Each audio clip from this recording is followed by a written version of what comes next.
Bonjour mes frères et sœurs, bonjour mes amis, bonjour le peuple de Dieu, ceux qui croient en Jésus-Christ comme Seigneur et Sauveur. Bénis à tous ceux qui, serviteurs, servantes, prêtres, pasteurs, qui accomplissent avec amour, avec certitude, la mission divine qui nous a été confiée par le Dieu créateur du ciel et de la terre. Et à partir de son Fils Jésus-Christ qui nous a aimés, qui nous a envoyé le Saint-Esprit pour que nous puissions annoncer la bonne nouvelle au peuple de Dieu, au peuple égaré, au peuple perdu. La Bible dit, les Écritures, donc la parole de Dieu, dit ceci, que mon peuple périt par manque de connaissance. Alors cette parole de Dieu nous touche tous.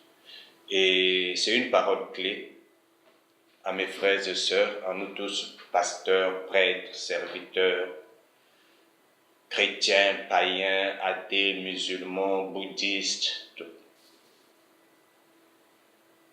Alors, manque de connaissances. Si vous n'avez pas une connaissance certaine, si vous n'avez pas la connaissance de la parole de Dieu, vous serez toujours esclave des prêtres, vous serez toujours esclave des pasteurs, vous serez toujours esclave des serviteurs de Dieu et vous serez toujours esclave de Satan parce que vous serez toujours manipulé.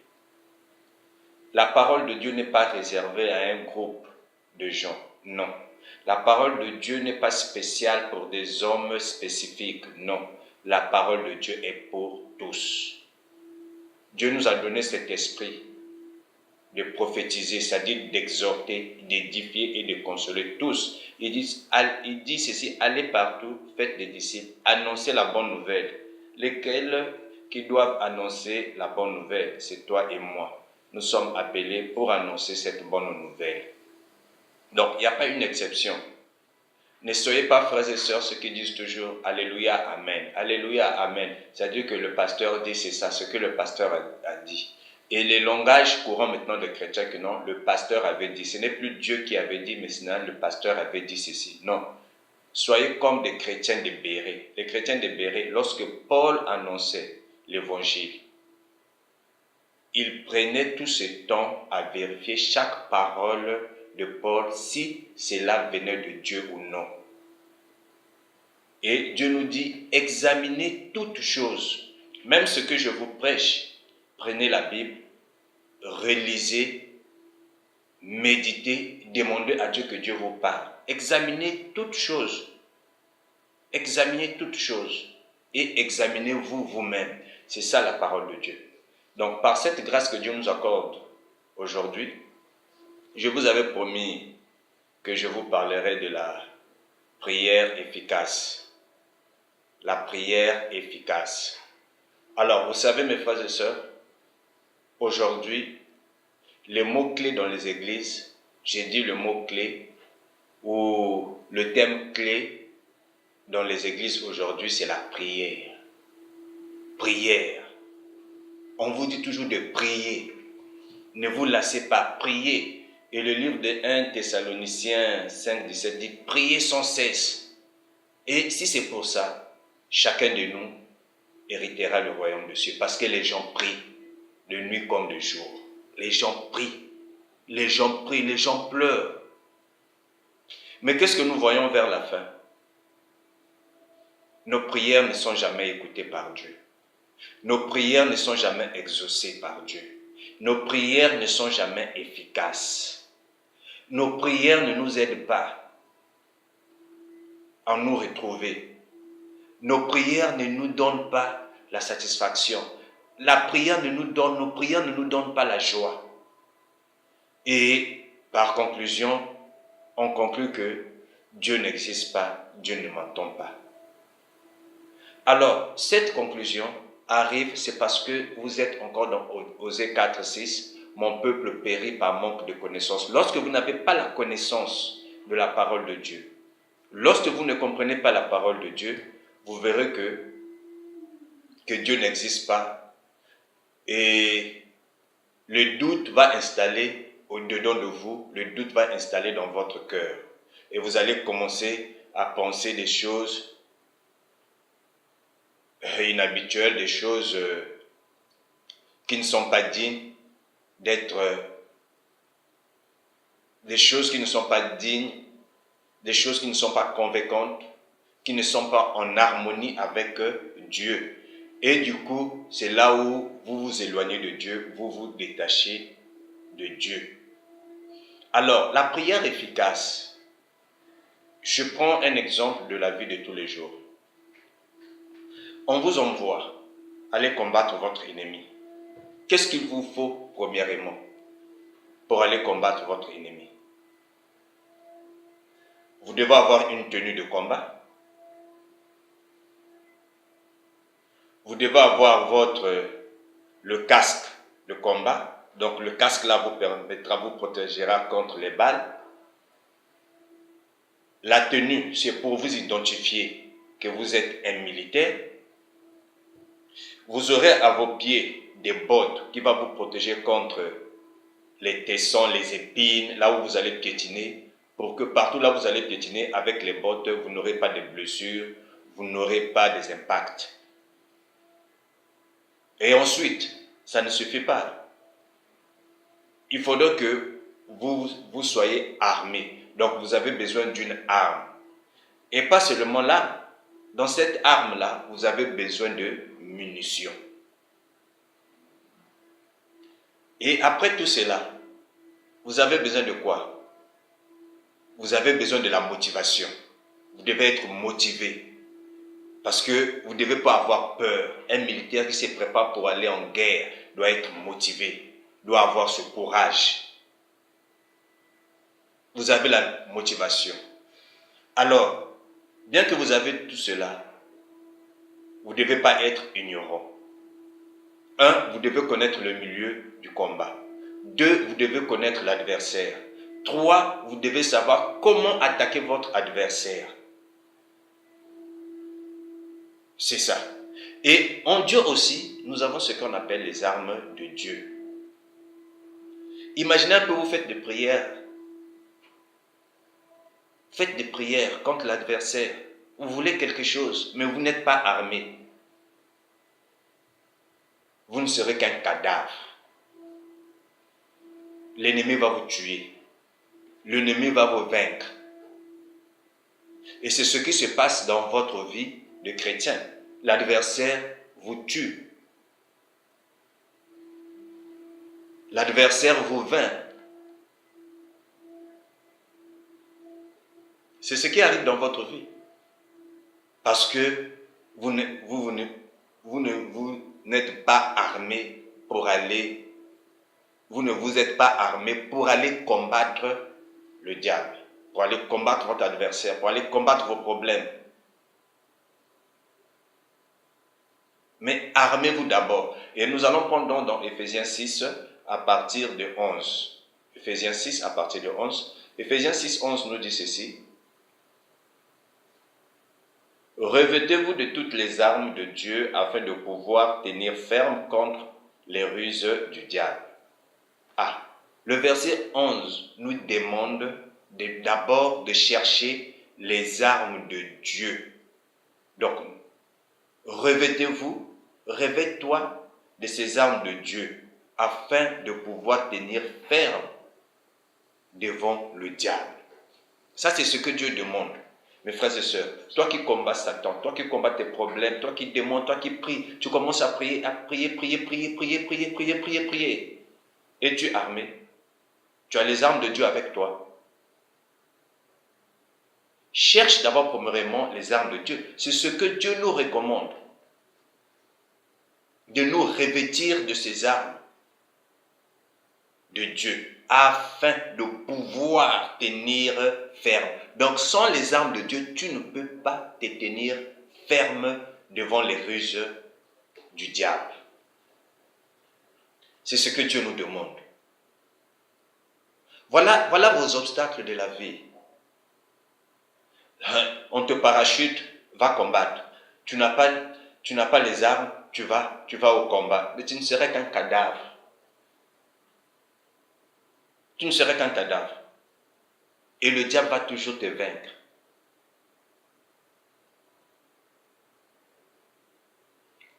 Alors, mes frères et sœurs, nous allons voir quelles sont ces armes-là que Dieu nous recommande donc pour tenir ferme devant les ruses de Satan. Il dit dans le verset 12, car nous n'avons pas à lutter contre la chair et le sang, mais contre les dominations, contre les autorités, contre les princes de ce monde de ténèbres, contre les esprits méchants dans le lieu céleste. Ah, là Dieu nous parle de nos adversaires. Ce sont les dominations, ce sont les autorités, ce sont les princes de ce monde. Les dominations, ce sont les choses de ce monde qui prend de l'autorité sur notre vie. Par exemple, la prostitution, l'alcool, la haine, les divisions. Ça sont des dominations, des choses qui nous dominent dans notre vie. La paresse, la faiblesse, les divisions, la haine, l'intolérance, l'infidélité sont des choses qui nous dominent. Sont des choses qui prennent autorité sur nous. Et le prince de ce monde, c'est cet esprit maléfique, ces esprits méchants qui nous guident à faire le mal, à détruire l'autre, à voler l'autre. Et il dit dans le verset 13, c'est pourquoi prenez toutes les armes de Dieu afin de pouvoir résister dans le mauvais jour. Sans armes, vous ne pouvez pas résister devant le diable. Sans les armes de Dieu, vous ne pouvez pas. C'est comme un soldat. Sans les armes, tu ne peux pas tenir ferme devant ton adversaire. Alors, tenez donc ferme, ayez à vos reins la vérité pour ceinture. La première arme des chrétiens, c'est la vérité. C'est-à-dire que c'est retirer du mensonge. Le mensonge. Jean 8, 44 nous dit ceci. Vous avez comme père le diable. Parce que quoi? Vous proférez le mensonge. Donc si tu es un menteur, je dis un menteur, tu n'as pas la vérité au-dedans de toi. Tu ne pourras jamais vaincre Satan parce que tu es son fils. Tu es son fils. Devant ton mari, devant ta femme, devant tes enfants, devant tes frères, devant ton prochain, aie l'habitude de dire la vérité. Et rien que la vérité. Mes frères et sœurs. Donc, la première arme que Dieu nous donne, c'est la vérité. Comme ceinture. Regardez, vous avez un pantalon sans ceinture. Le pantalon descend. Vous voyez ceux qui font la taille basse, qui laissent les fesses dehors. Mais nous, lorsque tu t'habilles, un homme sérieux, tu as besoin toujours d'une ceinture. Et la vérité est comme une ceinture. C'est-à-dire que tu dois être juste. Tu dois dire vrai. La vérité doit être au-dedans de toi. Alors, il dit donc, la vérité. Donc, nous avons vu la première arme, c'est la vérité. Dans le verset 14, il dit, revêtez la cuirasse de la justice. Deuxième arme, la justice. Nous devons avoir la justice. C'est-à-dire que la sainteté, savoir trancher, lorsque tu as tort, accepte ton tort. Lorsque tu as raison, tu as raison. Lorsque tu n'as pas tort, lorsque tu as tort, tu as tort. Lorsque tu as fait mal, réponds-toi, reconnais que j'ai mal agi, j'ai mal fait. Ne cherche pas la raison de ton côté. Ne vois pas toujours le mal chez l'autre. Mais il faut savoir faire la part des choses. Si tu as fait mal à ton frère, à ta soeur, à ton mari, à ton épouse, reconnais. À l'église, devant Dieu, reconnais. C'est ça la justice. À César, ce qui est à César. Donc la raison à celui qui a raison. À tort, celui qui a tort. C'est ça. Donc ça, c'est notre deuxième arme que Dieu nous demande de nous revêtir, c'est la justice. Et il prend l'image de la justice, il dit revêtez-vous, revêtez la cuirasse de la justice. Donc, vous connaissez la cuirasse, qu'est-ce que la cuirasse? C'est votre scaphandre de combat. Donc, vous vous revêtez d'une tenue qui vous protégera. Et cette tenue-là, c'est la justice. Et cette tenue, lorsque l'ennemi vous attaque, les balles ne vous atteindront jamais. Parce que quoi? Vous avez la justice, vous avez la justice au-dedans de vous. Quel que soit le sort que l'ennemi peut jeter contre vous, cela ne vous atteindra jamais. Parce que quoi? Parce que vous avez la justice. Il dit la justice, Dieu nous dit la justice c'est une cuirasse. Donc c'est une tenue. Vous avez vu le film de XOR, vous avez vu le film ce qu'on appelle scaphandre. Vous connaissez donc, c'est tout en fer comme ça, là en acier, une tenue en acier, du pied jusqu'à la tête. Donc pour nous, c'est un antiballe. Ça vous protège. Alors, il dit, mettez pour chaussures à vos pieds les ailes que donne l'évangile de la paix. Donc, troisième arme, c'est l'évangile de paix. Il nous demande donc, l'évangile de paix, c'est comme, pour nous, c'est une chaussure à nos pieds. Et je vous ai expliqué auparavant que vous ne pouvez pas aller, vous avez une tenue, aller en guerre pieds nus. Vous allez piétiner sur des épines, sur des herbes, vous aurez mal, vous avez besoin de chaussures. Et cette chaussure-là, c'est l'évangile de paix. C'est-à-dire avec les chaussures, vous marchez aisément, vous piétinez partout, vous marchez aisément. Vous n'allez pas vous inquiéter parce que quoi? Vous avez des chaussures à vos pieds. Et cette chaussure-là, c'est l'évangile de Dieu. Nous avons donc Matthieu, Marc, Luc, Jean. Vous devez connaître l'évangile de paix, la parole de Dieu, les 4 évangiles. Vous devez saisir la vérité de l'évangile. Vous devez avoir cette connaissance-là de l'évangile. Parce que c'est l'évangile qui va vous protéger, mes frères et sœurs. C'est l'évangile de paix. C'est l'évangile qui mettra la paix au-dedans de vous. C'est l'évangile de Dieu qui mettra la joie au-dedans de vous. C'est l'évangile de Dieu qui va vous réconforter dans les temps difficiles. Si vous n'avez pas l'évangile de Dieu, vous n'aurez jamais la paix. Imaginez un peu vous marcher pieds nus. Comment vous serez? En marchant pieds nus, vous serez toujours mal à l'aise dans votre vie. Et beaucoup de chrétiens aujourd'hui vivent mal, ne vivent pas dans la paix, malgré qu'il a l'argent, malgré qu'il a des moyens, mais sa vie est toujours perturbée. Sa vie, ça ne marche pas toujours parce qu'il te manque ces chaussures-là, qui est donc l'évangile de la paix.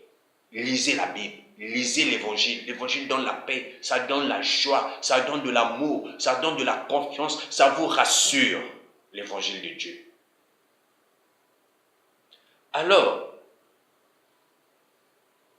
il dit dans 17, prenez aussi le casque du salut et l'épée de l'esprit, qui est la parole de Dieu.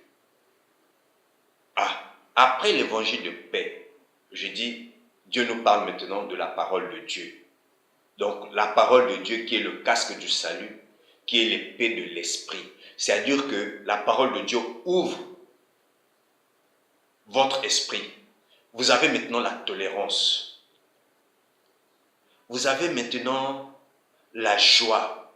Vous avez maintenant la considération de l'autre. Vous avez maintenant la crainte de l'Éternel. À ne pas confondre l'évangile et la parole de Dieu.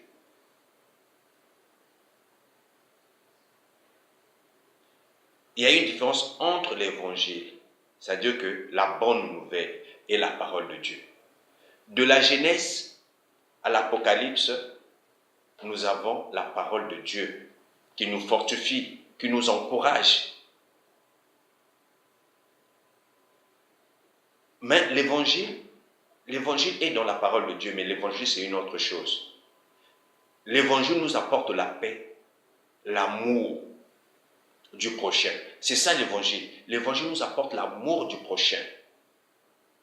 L'évangile nous apporte la croyance en Jésus-Christ comme Seigneur et Sauveur, qui a été crucifié, qui est mort pour te sauver. Et qui nous a envoyé l'Esprit Saint comme consolateur au milieu de nous. C'est ça l'évangile. Donc, il y a une nuance entre l'évangile et la parole de Dieu. Mais l'évangile, c'est la parole de Dieu. Saisissez un peu, j'aurai le temps de vous expliquer l'évangile et la parole de Dieu. Donc, nous venons à notre quatrième arme, c'est la parole de Dieu, qui est comme l'épée de l'esprit, qui t'encourage, qui te fortifie. Et cinquièmement vient le bouclier, c'est-à-dire donc la foi, qui est comme un bouclier au-dedans de nous. Je dis la foi. Il dit cinquièmement la foi comme bouclier. Alors, vous connaissez les boucliers antimissiles. C'est que les Américains ont pu expérimenter, les Russes, les grandes puissances. Vous savez tout autour, si vous mettez des boucliers antimissiles, c'est ce que les États-Unis sont en train de faire et en train de mettre les boucliers antimissiles partout pour que vous ne puissiez pas atteindre leur pays, que vous ne puissiez pas détruire leur pays, quelle que soit l'arme que vous allez envoyer. Le bouclier antimissile l'a détruit. Dernièrement, vous avez vu ce qui s'est passé entre Israël et la Syrie. Le gouvernement syrien a démontré que non, ils ont réussi à détruire plusieurs missiles envoyés par Israël. Et Israël aussi a confirmé que ils ont détruit plusieurs missiles de l'Iran. Grâce à quoi? Grâce à un bouclier antimissile. Donc, c'est un bouclier, c'est un système de défense contre les armes de l'adversaire. C'est-à-dire que si vous avez ce bouclier-là, vous pouvez dormir aisément, en paix. Vous n'avez pas besoin de crier, de veiller. Le bouclier antimissile est là pour vous protéger. Et il dit, la foi, prenez par-dessus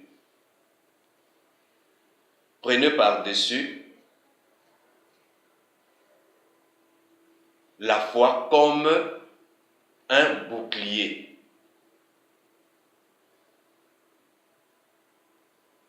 La foi comme notre bouclier, la foi. Alors, cette foi-là, ce n'est pas un élément que vous irez ramasser quelque part. Ce n'est pas en parlant de votre bouche, dans votre bouche que non, j'ai la foi en moi. Non, tu n'as pas la foi. Pour avoir la foi, tu dois avoir la vérité en toi, tu dois avoir la justice en toi, tu dois avoir l'évangile de paix en toi, tu dois avoir la parole de Dieu. Ces quatre éléments-là forment la foi. C'est pour cela que Dieu dit ici là, la foi est comme un bouclier. C'est-à-dire donc les quatre éléments-là forment ce qu'on appelle la foi. Et si vous lisez les Écritures, donc la parole de Dieu, on vous dit quoi? La foi vient de ce qu'on attend. Romains 10, 17, la foi vient de ce qu'on attend. Ce qu'on entend vient de la parole de Dieu. Donc, on obtient la foi par la parole de Dieu. Or, si tu as l'évangile, tu as la parole de Dieu, tu as la justice, tu as la vérité, c'est fini, c'est un bouclier. Donc, ça te donne la foi. Et voilà les 5 éléments. Lorsque les 5 éléments-là se forment au-dedans de toi, c'est-à-dire les 4 premiers éléments forment le 5e élément qui est la foi. Et en ce moment-là, qu'est-ce que Dieu dit? Faites en tout temps par l'Esprit toutes sortes de prières et de supplications. Faites en tout temps. C'est maintenant, en ce moment-là qu'intervient maintenant la prière.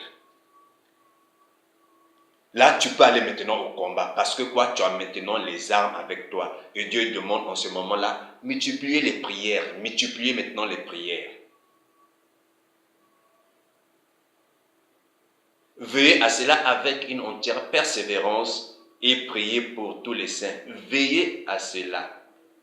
Donc avec la prière. Donc vous avez les armes et vous veillez dans la prière, mes frères et sœurs. Vous veillez dans la prière.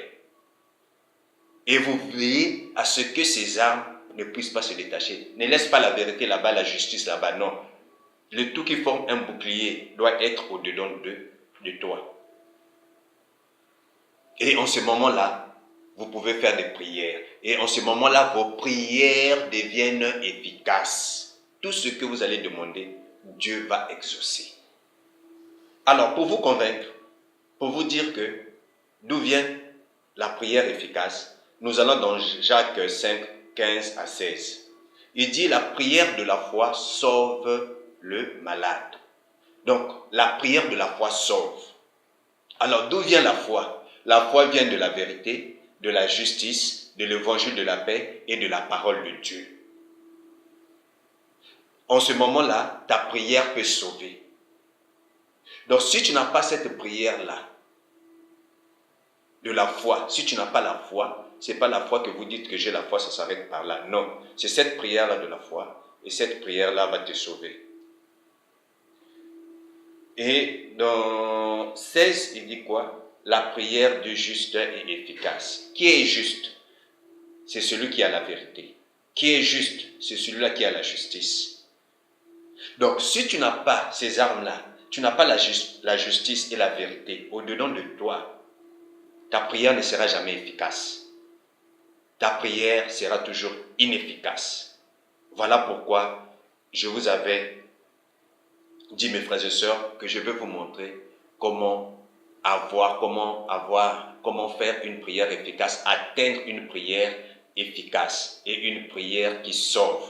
C'est ça. Cherchez d'abord donc ces éléments-là. Et en conclusion, en résumé, je vais vous dire, donc cherchez d'abord la vérité, la justice, l'évangile de la paix, la parole de Dieu, et ensuite c'est la forme, les 4 éléments la forme la foi, et en ce moment-là, Dieu vous demande de faire toutes sortes de prières.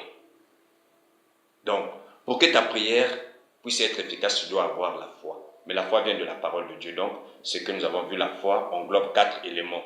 4 éléments. Donc, les 4 éléments-là doivent être là au-dedans de toi. Et en ce moment-là, lorsque tu es juste, tu as la justice en toi, ta prière est efficace. Quel que soit le démon, quel que soit le sorcier, rien ne va t'atteindre. Je remercie le Seigneur pour Dieu pour la parole de ce soir. Écoutez, mes frères et sœurs, lorsque vous écoutez, ce n'est pas pour moi, ce n'est pas pour avoir un succès quelconque, ce n'est pas pour me faire valoir, avoir un nom auprès des hommes, non. Je fais cela pour sauver ceux qui sont en difficulté, ceux qui ne comprennent pas la parole de Dieu, et pour que moi aussi je puisse avoir de ma place auprès de Dieu.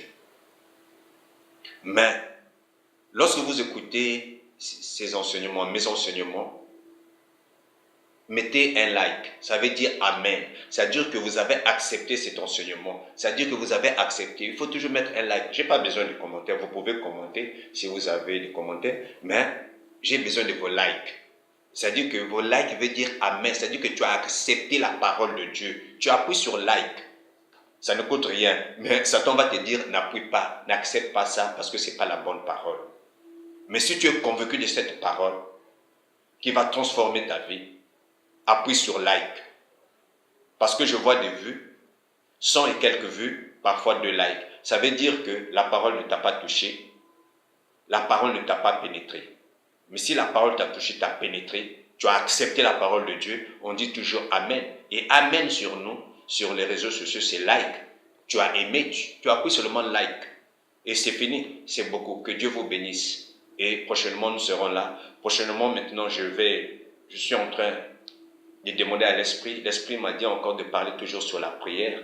Pourquoi vos prières ne sont pas exaucées? Pourquoi vos prières, ça serait une deuxième partie de cette prédication sur la prière efficace. Que Dieu vous bénisse, mes frères et sœurs. Priez pour moi et je prie toujours aussi pour vous. Et j'ai eu un frère qui m'a demandé s'il était possible de suivre des gens à distance. Je le fais sur ceux qui sont sur Facebook, sur Messenger, surtout sur Messenger, et ceux qui sont sur WhatsApp aussi, je le fais. Je fais des prières à distance, je prie pour des frères et des sœurs, sans intérêt. Ce n'est pas pour que vous me donniez l'argent, non. Je n'ai pas besoin de votre argent, mais j'ai besoin de votre amour pour Dieu. J'ai besoin de votre confiance envers Dieu. J'ai besoin que vous vous transformiez, que vous écoutez la parole de Dieu qui vous transforme. Mettez un like et je veux voir comment faire des enseignements directs, des prières en direct. Je suis en train d'arranger les conditions pour que cela s'effectue. J'aime mon Dieu et j'aime le servir. Et je suis là pour servir Dieu et pour vous servir aussi, en Jésus-Christ. Je salue toutes mes frères et sœurs, particulièrement qui partagent aussi cette parole avec moi. Et ceux qui m'écoutent à distance, qui ne me connaissent pas, je suis votre frère Sergio.